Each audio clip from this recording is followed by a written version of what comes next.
چھوٹی چھوٹی حدیثیں میں پہلے ان کو بیان کرنے کے بعد آپ انشاءاللہ سمیٹوں گا۔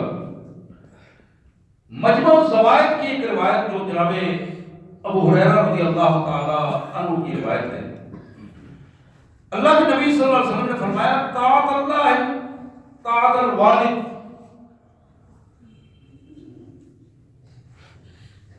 ومعصیت اللہ معصیت الوالد۔ لوگوں، اللہ کا حکم ماننا اس میں مضمر ہے کہ تم اپنے والد کا کتنا حکم مانتے ہو۔ اللہ کا حکم ماننا، اللہ کی اطاعت، والد کی اطاعت اللہ کی اطاعت ہے۔ اب ذرا غور الفاظ ہوگی، طاعت اللہ فی طاعت الوالد، اور والد کی نافرمانی اللہ کی نافرمانی ہے۔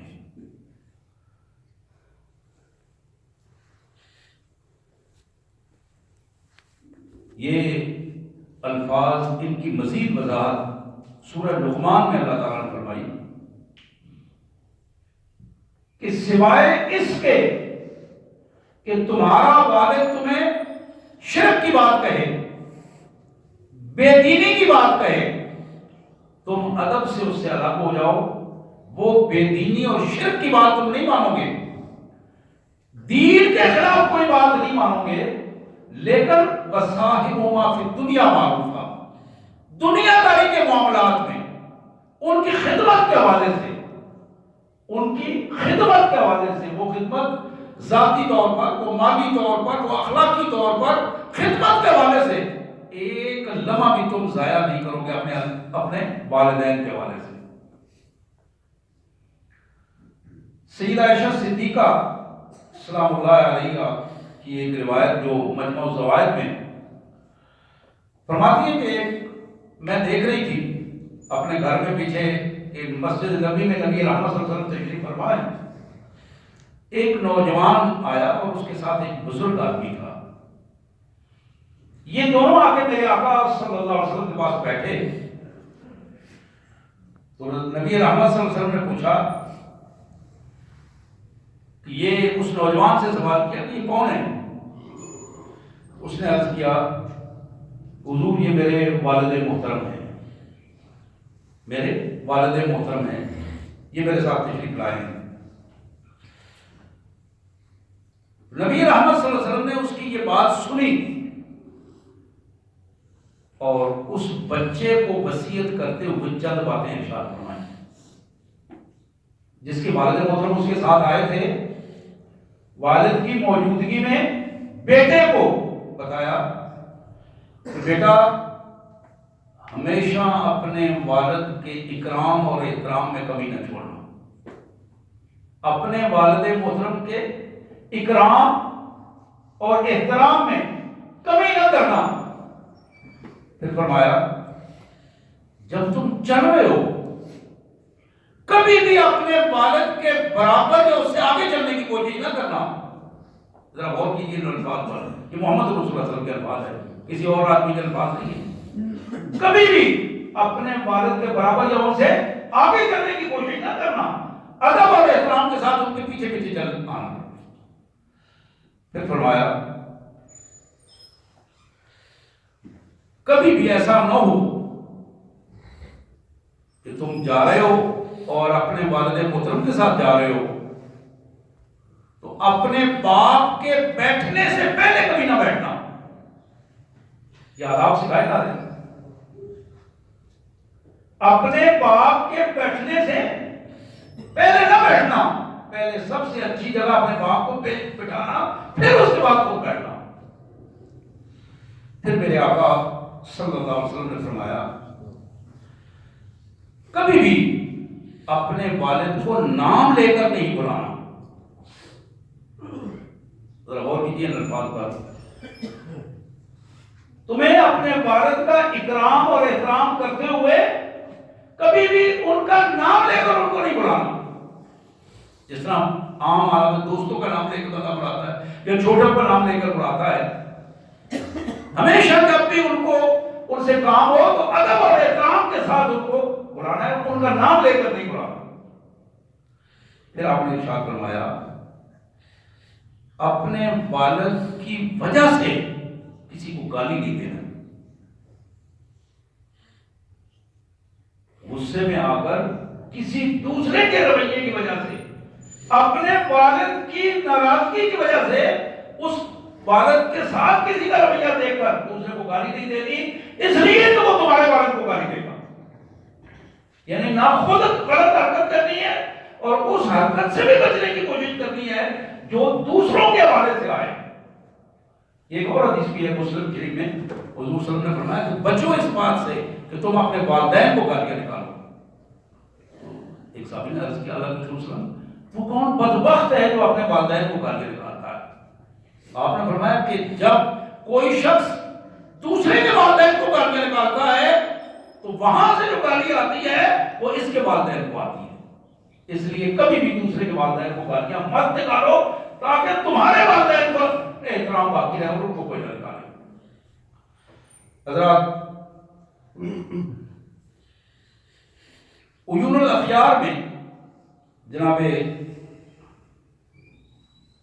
عمر بن زید رحمۃ اللہ علیہ کا ایک واقعہ بڑا معروف واقعہ ہے. جناب عمر بن زید رضی اللہ تعالیٰ بیٹھے تھے، اپنے وقت کے بڑے صوفی بزرگ اور حدیث کے امام اور بڑے نیک انسان. ان سے ایک آدمی نے سوال کیا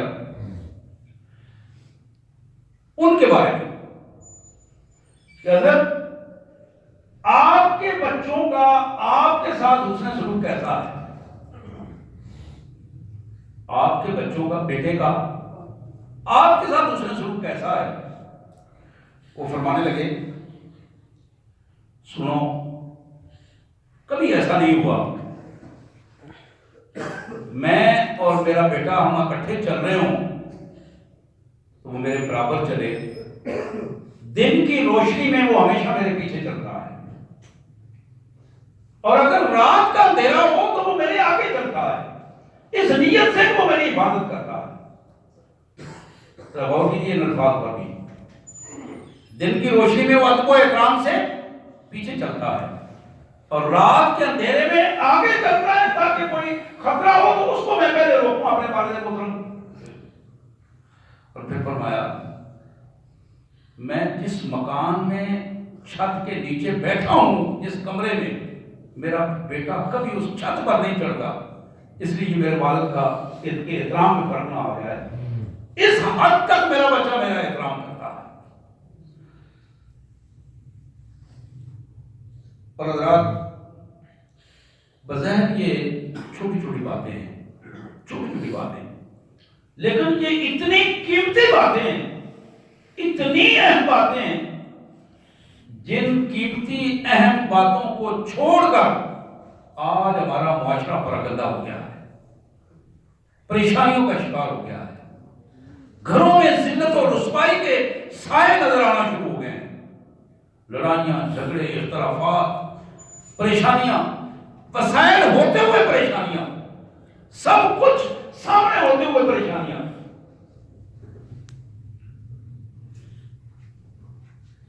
شمائل نبوی میں بڑی معروف کتاب ہے، امام ابو حفص رحمۃ اللہ علیہ کا ایک واقعہ نوٹ کیا گیا. ان کے پاس ایک امام ابو حفص سکندی رحمہ اللہ، ایک شخص آیا اور روتا ہوا آیا اور اس نے عرض کی حضرت بڑی اذیت ناک بات یہ ہے کہ میرے بیٹے نے مجھے مارا ہے، میرے بیٹے نے مجھے مارا ہے. یہ بڑی اذیت ناک بات ہے اور اس سے کئی دفعہ اس طرح کی حرکت وہ کرتا ہے، مجھے بڑی تکلیف ہوتی ہے، جسمانی طور پر بھی اور ذہنی طور پر بھی میں بڑی اذیت میں ہوں. یہ بات والدین کے لیے، ماں کے لیے، بچوں کے لیے بڑی اہمیت کی بات ہے، باپ کے لیے بڑی اہمیت کی بات ہے جو جناب ابو حفص نے کہی. کہنے لگے اللہ کے بندے، تم نے اس نے تمہیں کیوں مارا؟ اس کا مجھے نہیں پتا، مجھے نہیں معلوم کہ کیوں مارا اس نے مجھے، لیکن اس نے یہ کام کیا ہے اور میں بڑی تکلیف میں ہوں. پھر امام ابو حفص نے فرمایا ذرا غور کرو، تم نے اپنے اس بیٹے کو کوئی دین کا علم پڑھایا، کوئی سنت سے ادب سکھانے کی کوشش کی، اس کو دین کے قریب کیا، اللہ اور اللہ کے رسول کے قریب کیا، قرآن پڑھایا؟ اس نے کہا کہ یہ تو نہیں، ایسا نہیں کر سکا میں۔ اب آپ نے فرمایا یہ بتاؤ وہ کیا کام کرتا ہے؟ اس نے کہا کہ ہماری کچھ زمین ہے، وہ کھیتی باڑی کرتا ہے، اور یہی اس کا کام ہے، صبح چلا جاتا ہے پھر شام کو آ جاتا ہے۔ اسی طرح وہ جا رہا تھا اور میں نے ملا اور اس نے مجھے مارا ہے راستے میں۔ کہا مجھے احساس یہ ہو رہا ہے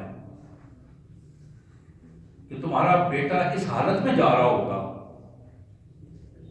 کہ وہ ایک گدھے پہ سوار ہوگا اور اس کے آگے بیل ہوگا اور اس کے پیچھے کتا ہوگا۔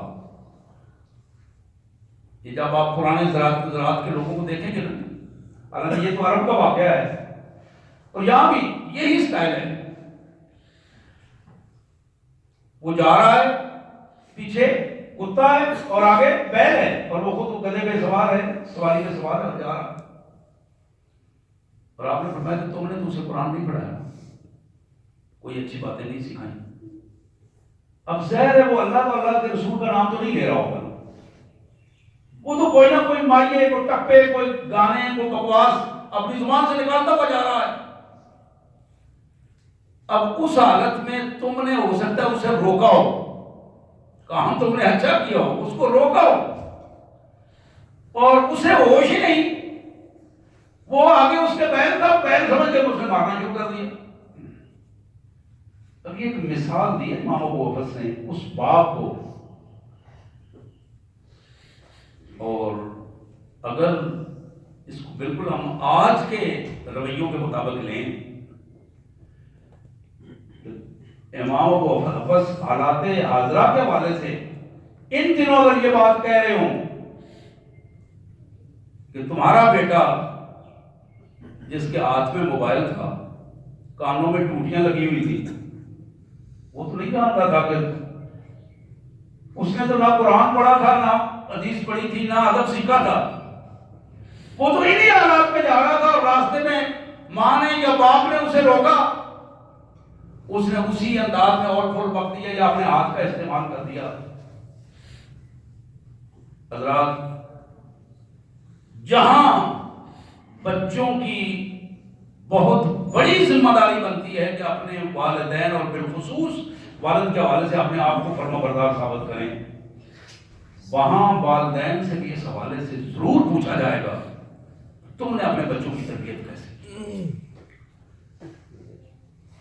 تم اپنے بچوں کو بیکن ہاؤس میں چھوڑتے ہوئے، طویل پبلک سکول میں چھوڑتے ہوئے، پنجاب یونیورسٹی میں چھوڑنے کے لیے گھنٹوں یہاں پہلے اٹھ کے جاتے تھے اور اپنی سواری پہ جا کے چھوڑتے تھے اور ہزاروں روپے خرچ کرتے تھے، اور پھر آتے تھے اور انہی چکروں میں تم سارا دن بچوں کو چھوڑنے اور لانے پہ لگاتے تھے۔ آخر میں کیا کیا تم نے؟ کیا حاصل کیا؟ اس کا نتیجہ تو یہی تھا۔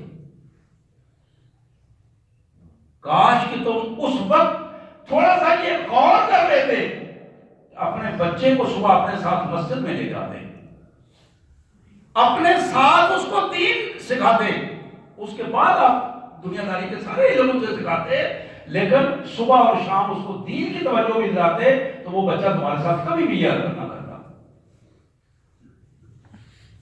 باوجود اس کے ہم یہ دیکھتے ہیں کہ بہت سارے بظاہر دینی طبقات کے لوگ بھی اس جرم میں ملوث ہیں، لیکن اس کی وجہ کیا ہوتی ہے؟ اس کی وجہ وہ بے دین، وہ دین دار نما بے دین طبقہ ہے جو دین کو اپنے فن کے لیے استعمال کرتا ہے، دین کو اپنے روزے کے لیے استعمال کرتا ہے، اپنے تحفظ کے لیے، شیلٹر کے لیے استعمال کرتا ہے۔ جو بھی مخلص انسان دیندار ہے وہ کبھی بھی اللہ کی نافرمانی کا رزق نہیں لے سکتا۔ یہاں اسی کیفیت کو قرآن مجید نے، اللہ کے رسول صلی اللہ علیہ وسلم نے، اور مختلف حوالوں سے یہ چیزیں ہمارے سامنے آئیں ساری کیفیات کو دیکھتے ہوئے ہمارے سامنے دو چار بنیادی پوائنٹ ہیں جو ان ساری احادیث اور آیات سے سامنے آتے ہیں، ہمیں اس حوالے سے ضرور غور کرنا چاہیے۔ ایک شخص میرے آقا صلی اللہ علیہ وسلم کے حضور حاضر ہوا، اس نے عرض کی اللہ کے رسول صلی اللہ علیہ وسلم مجھے ارشاد فرمائیے کہ میرے والد محترم اس دنیا میں نہیں ہیں، میں ان کے لیے کیا کر سکتا ہوں؟ آپ نے ارشاد فرمایا تم اپنے والد محترم کے لیے دعائیں کیا کرو، اللہ سے ان کے لیے معافی مانگا کرو، استغفار کیا کرو، ان کے زندگی اعمال کو پیش کر کے نام لے کر اللہ سے معافی مانگا کرو، یا اللہ میرے والد صاحب تو نہیں سمجھتے تھے، ان سے یہ گناہ ہو گیا، ان کو معاف کر دیں۔ یہاں تک کہ میں حدیث مبارک پڑھ رہا تھا، یہی مجمع الزوائد حدیث مبارک کی کتاب ہے، اس میں یہ حدیث مبارک تھی، وہ بیٹا جو بے حسی کے ساتھ والد کی زندگی میں، ماں کی زندگی میں کچھ زیادہ خدمت تو نہ کر سکا اور لاوبالی پن کے ساتھ اس نے اپنی زندگی گزار دی، لیکن بعد میں اگر اسے احساس ہو گیا، والدین کی وفات کے بعد احساس ہوا، ان کی طرف سے اگر وہ ان کے لیے دعائیں کرتا ہے، مسلسل رو رو کر اللہ سے دعائیں کرتا ہے، ان کے لیے صدقہ و خیرات کر کے دعائیں مانگتا ہے کہ یا اللہ یہ اس کا اجر میرے والد کو دے دینا، انہوں نے مجھ پر اتنا خرچ کیا ہے، ان کے لیے وہ حج بدل کا اہتمام کرتا ہے، اپنے والد کے لیے حج کرتا ہے، عمرہ کرتا ہے، اور وہاں حج کر کے ان کے لیے دعائیں مغفرت کرتا ہے۔ ایک شخص نے اللہ کے رسول صلی اللہ علیہ وسلم سے پوچھا میرے آقا کیا میں اپنے والد کی طرف سے حج کر سکتا ہوں جو فوت ہو گئے؟ آپ نے فرمایا یہ بتاؤ اگر تمہارے والد پر قرض ہوتا تو تم ان کے بعد قرض ادا کرتے تو قرض ادا ہو جاتا؟ اس نے کہا جی بالکل اللہ کیوں نہیں۔ آپ نے فرمایا اسی طرح اگر تم ان کے لیے حج کرتے ہو خالص اللہ کی رضا کے لیے، اور اللہ تعالیٰ اس حج کا بدل تمہارے باپ کو دے گا، تمہیں الگ حج کا ثواب دے دے گا، اس کو الگ حج کا ثواب دے دے گا۔ اور حدیث میں یہاں تک آتا ہے کہ جب یہ بچہ اپنے والد کے لیے حج بدل کے لیے نکلتا ہے تو وہاں فرشتے آسمانوں میں اس کی روح کو، اس کے والد کی روح کو خوشخبریاں دیتے ہیں کہ آج اللہ نے تمہارے بچے کو ہدایت دی ہے کہ وہ تمہارے لیے آسانیاں پیدا کرنے کے لیے نکالا ہے۔ تو حضرات تو میں عرض کر رہا تھا ایک بنیادی چیز والدین کی وفات کے بعد ان کے لیے دعا کرنا، استغفار کرنا، صدقہ و خیرات کرنا۔ صدقہ و خیرات، جائیداد لینے میں ہم اگر کانشیس ہوتے ہیں، جائیداد کو حاصل کرنے میں ہمیں ایک ایک چیز کا حساب رہتا ہے کہ میرے والد کا وہاں بھی پلاٹ تھا، وہاں زرعی زمین تھی، وہاں دکان بھی تھی، اس فیکٹری میں بھی حصہ تھا، فلاں سے انہوں نے اتنے پیسے لینے تھے، ہم پورا حساب اگر رکھتے ہیں تو پھر والد کے لیے صدقہ جاریہ بنانے میں بھی ہمیں احتیاط کرنی چاہیے، کچھ حصہ ان کے لیے وقف بھی کرنا چاہیے کہ یہ میں جو مجھے حصہ ملا ہے اس میں سے میں اپنے والد کے لیے یہ اللہ کی رضا کے لیے دے رہا ہوں کہ میرا اللہ ان کو اس کا اجر پہنچا دے۔ جتنا زیادہ اخلاص ہوگا اتنا زیادہ مر جائیں گے، یہ زمینیں جہاں رہیں گی، دکانیں جہاں رہیں گی، میرے بھائیو جس طرح آئے تھے خالی اسی طرح ہی خالی جانا ہے۔ جانے سے پہلے ضرور اپنے والدین کے لیے جو اس دنیا میں نہیں ہیں، اگر ہیں تو پھر ان کی خدمت کے لیے اپنے آپ کو لگا دو۔ پھر اللہ کے رسول صلی اللہ علیہ وسلم کی احادیث کے پس منظر میں جو مسلسل چیزیں سامنے آتی ہیں، تو میں عرض کر رہا تھا یہ حج بدل کی کیفیت، استغفار کی پوزیشن، دعاؤں کی صورتحال، صدقہ و خیرات کی صورتحال، اور پھر ایک اور چیز نبی رحمت صلی اللہ علیہ وسلم نے ارشاد فرمائی کہ تم اپنے مرحوم والدین کے لیے ان کے رشتہ داروں سے خصوصی سلوک کرو۔ والد کا بھائی، والد کی بہن، ان کی خالہ، ان کی پھوپھی، جو والد محترم کے رشتہ دار ہیں ان کے ساتھ حسن سلوک کرو، اور جو والدہ کے رشتہ دار ہیں ان کے ساتھ حسن سلوک کرو۔ نہ کہ یہ کہ تم یہ کہو ماں مر گئی بس ختم ہو گیا، تمہارا میرا کیا رشتہ ہے۔ بہت سارے بدبخت یہ کام کرتے ہیں، بہت سارے بدبخت یہ کام کرتے ہیں۔ اگر کہیں شادیاں اٹھا فیملی ہوئی، والد فوت ہو گیا، بدبختوں نے ماں کو ہی گھر سے نکال دیا کہ تم چلی جاؤ، آپ نے وہ جس کے ساتھ تمہاری شادی تھی وہ نکل گیا۔ اس طرح کے کئی واقعات میری نظر میں موجود ہیں، آپ کی نظر میں بھی ہوں گے۔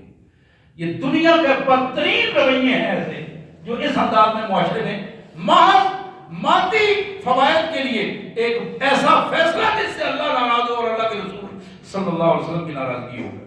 تو یہ وہ اہم باتیں ہیں، ان حوالوں سے ہمیں ضرور اپنے انداز میں یہ زندگی کے وہ لمحات جو ہمیں میسر ہیں، ایک لمحہ ہے، دو ہیں، دن ہیں، مہینے ہیں، سال ہیں، ان میں اپنے والدین کے لیے ہر نماز کے ساتھ دعا کو لازم اپنے طے کرنے کے ضرور دعا کرنی ہے، شعوری طور پر رو کر اللہ سے دعا کرنی ہے۔